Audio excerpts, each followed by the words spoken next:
Hi, hello friends. Welcome back to Samuchis. സമൂച്ചീസിൽ ഇന്ന് ഞാൻ തയ്യാറാക്കുന്നത് ഒരു വെജിറ്റേറിയൻ റെസിപ്പിയാണ്. ഇത് കേൾക്കുമ്പോൾ അല്പം കയ്പ് തോന്നുമെങ്കിലും കഴിക്കുമ്പോൾ ഒരു തരി കയ്പും കാണത്തില്ല, അടിപൊളി ടേസ്റ്റുമാണ്. വേറൊന്നുമല്ല, പാവയ്ക്ക തീയല കേട്ടോ. ഈ പാവയ്ക്ക തീയൽ തയ്യാറാക്കാൻ വേണ്ടി ഞാനിവിടെ ഒരു പാവയ്ക്ക, 2 സവോള, 5 പച്ചമുളക്, ഒരു വലിയ സവോള ഒരു ചെറിയ സവോളയാണ് എടുത്തിരിക്കുന്നത്. ഇനി ഇതൊന്ന് മുറിച്ചെടുക്കണം. ഇതിനൊരു അരപ്പ് തയ്യാറാക്കുന്നതിന് വേണ്ടി ഞാനിവിടെ 240 ml കപ്പിന് 1 കപ്പ് തേങ്ങ എടുത്തിട്ടുണ്ട്. 1 സ്പൂൺ മുളക് പൊടി, 1 സ്പൂൺ മല്ലിപ്പൊടി, ഒരു 1/4 ടീസ്പൂൺ മഞ്ഞൾപ്പൊടി, പിന്നെ ഇതിനകത്തേക്ക് ഒരു പിഞ്ച് കടുക്, അതുപോലെ തന്നെ ഒരു പിഞ്ച് ജീരകം. കടുക് ജീരകം ഞാൻ വളരെ കുറച്ച് ചേർക്കുന്നുള്ളൂ. ഉലുവ ഇത്തിരി അതിനൊക്കെ ഇത്തിരി കൂടുതൽ ചേർക്കാം കേട്ടോ. ഇതുപോലെ അല്പം ഉലുവ.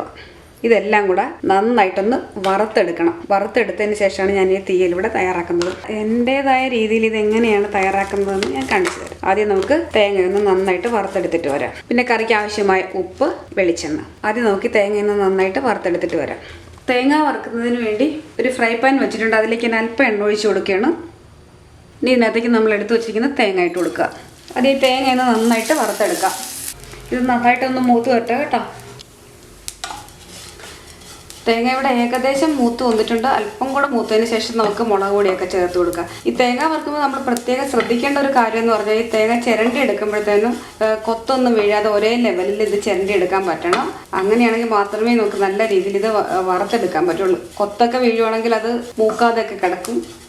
അതുകൊണ്ട് എല്ലാം ഒരേ ലെവലിലാക്കി എടുത്തിട്ട് വേണം, ആക്കി ചിരണ്ടി എടുത്തിട്ട് വേണം ഇത് വറുത്തെടുക്കാനായിട്ട്. ഇത് എല്ലാം ഒരുപോലെ വന്നിട്ട്, അതല്ല ഇനി തേങ്ങ കൊത്തൊക്കെ വീഴുവാണെങ്കിൽ ഒരു കാര്യം ചെയ്താൽ മതി, ഒരു മിക്സിയുടെ ജാറിട്ട് ജസ്റ്റ് ഒന്ന് കറക്കിയാൽ മതി കേട്ടോ. സാധാരണ ഞാൻ അങ്ങനെ ചെയ്യാറുള്ളത്. അപ്പോൾ നമുക്ക് എല്ലാം ഒരേ ലെവലിലുള്ള തേങ്ങയായിട്ട് കിട്ടും. നമുക്ക് വറുത്തെടുക്കാനും എളുപ്പമായിരിക്കും. അതേണ്ട ഇതിവിടെ നന്നായിട്ട് മൂത്ത് വന്നിട്ടുണ്ട്. ഇനി ഇതിലേക്ക് നമുക്ക് മുളക് പൊടിയും മഞ്ഞൾപ്പൊടിയും മല്ലിപ്പൊടിയൊക്കെ ചേർത്ത് കൊടുക്കാം. ഇനി തീ അല്പം കുറച്ച് കൊടുത്തിട്ട് നമുക്ക് മുളക് പൊടികളെല്ലാം ചേർക്കാം. തീ കുറച്ച് കൊടുക്കുകയോ അല്ലെങ്കിൽ സ്റ്റവ് ഓഫ് ചെയ്ത് വയ്ക്കുകയോ ചെയ്യാം കേട്ടോ. ചീനിച്ചിട്ട് ഈ ഫ്രൈ പാനിന് നല്ല ചൂടായിട്ടിരിക്കുകയാണല്ലോ. മുളക് ഇട്ട് കഴിയുമ്പോൾ അത് കരിഞ്ഞു പോകാൻ ചാൻസ് ഉണ്ട്. അതുകൊണ്ട് തീ ഓഫ് ചെയ്തിട്ട് വേണമെങ്കിലും ചെയ്യാം, അതല്ല അല്പം തീ കുറച്ചിട്ടാണെങ്കിലും ചെയ്യാം. ഞാനിവിടെ അല്പം തീ കുറച്ച് വെച്ചിട്ടുണ്ട്. ഇനി ഇതിലേക്ക് നമ്മൾ എടുത്ത് വെച്ചിരിക്കുന്ന പൊടി ഇട്ട് കൊടുക്കാം. അതൊന്ന് ചെറുതായി മൂത്ത് വന്നോട്ടെ.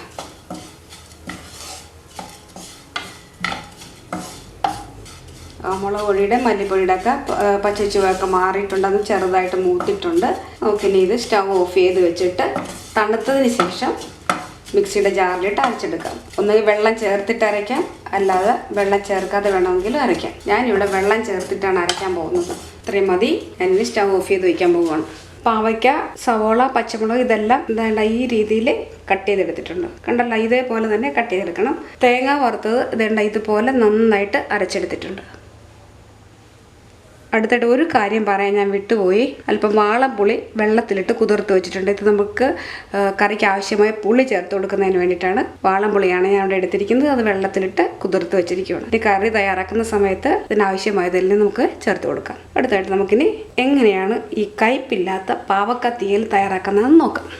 കറി തയ്യാറാക്കുന്നതിന് വേണ്ടി ഒരു പാത്രം വെച്ച് അല്പം എണ്ണ ഒഴിച്ച് ഞാൻ ചൂടാക്കിയിട്ടുണ്ട്. അതിലേക്കൊരു അല്പം കടുക് ഇട്ട് കൊടുക്കുക.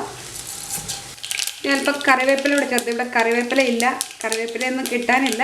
എൻ്റെ കയ്യിൽ ഒരു 2-3 എണ്ണം ഉണ്ടായിരുന്നു. അത് ഞാൻ ഇതിനകത്തേക്ക് ഇട്ട് കൊടുക്കുന്നു കേട്ടോ.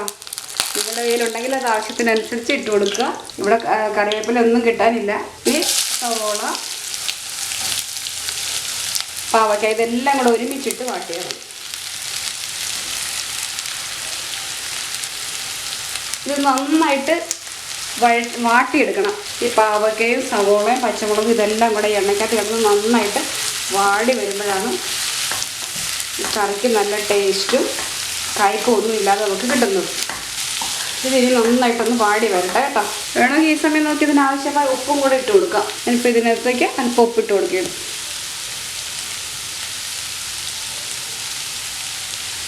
ഇനി എല്ലാം കൂടെ നന്നായിട്ടൊന്ന് വാടി വരട്ടെ.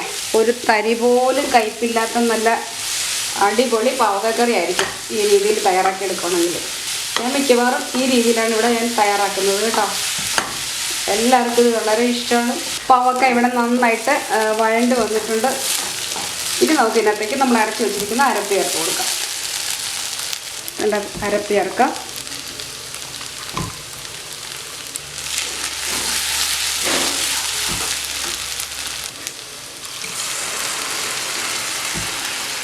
മിക്സിയുടെ ജാറൊക്കെ കഴുകി ആ വെള്ളം അതിനകത്തേക്ക് ഒഴിച്ചു കൊടുക്കണം. അതുപോലെ തന്നെ പുളി പിഴിഞ്ഞ് വെച്ചിരിക്കുന്നത് ഒഴിച്ചു കൊടുക്കാം. നമുക്ക് കറിക്ക് ആവശ്യമായ പുളി ചേർത്ത് കൊടുക്കാം. ആദ്യം ഞാൻ കുറച്ച് ഒഴിക്കുകയാണ്, എന്നിട്ട് നോക്കിയിട്ട് വീണ്ടും ചേർത്ത് കൊടുക്കാം. പുളി ഞാൻ അല്പം കൂടെ ചേർക്കുക കേട്ടോ, പുളി കുറവുണ്ട്. അല്പം കൂടെ ഉപ്പിട്ട് കൊടുക്കണം. പിന്നെ ഇതിലേക്ക് ആവശ്യത്തിന് വെള്ളം ഒഴിച്ചു കൊടുക്കാം. കറി പറ്റി വരുമ്പോഴത്തേന് വെള്ളം അല്പം കുറയും, അതുകൊണ്ട് അല്പം കൂടെ വെള്ളം ഇതിനകത്തേക്ക് ഒഴിച്ചു കൊടുക്കുക. ഇനി ഇത് അടച്ച് വെച്ചിട്ട് വേവിച്ചെടുക്കുക. ഇത് എണ്ണ തെളിയുന്നവരെ ഒന്ന് വേവിച്ചാൽ മതി. പാവയ്ക്ക കറി റെഡിയായോ എന്ന് നോക്കാം. ആ കറി ഇവിടെ റെഡി ആയിട്ടുണ്ട്. എണ്ണയൊക്കെ തെളിഞ്ഞ് നന്നായിട്ട് വന്നിട്ടുണ്ട്. നമുക്കിനി സ്റ്റൗ ഓഫ് ചെയ്ത് വയ്ക്കാം. അങ്ങനെ അടിപൊളി കയ്പില്ലാത്ത പാവയ്ക്ക കറി ഇവിടെ റെഡി. ഇത്രയും മതി. ഇനി സ്റ്റൗ ഓഫ് ചെയ്ത് വയ്ക്കാൻ പോകുകയാണ്.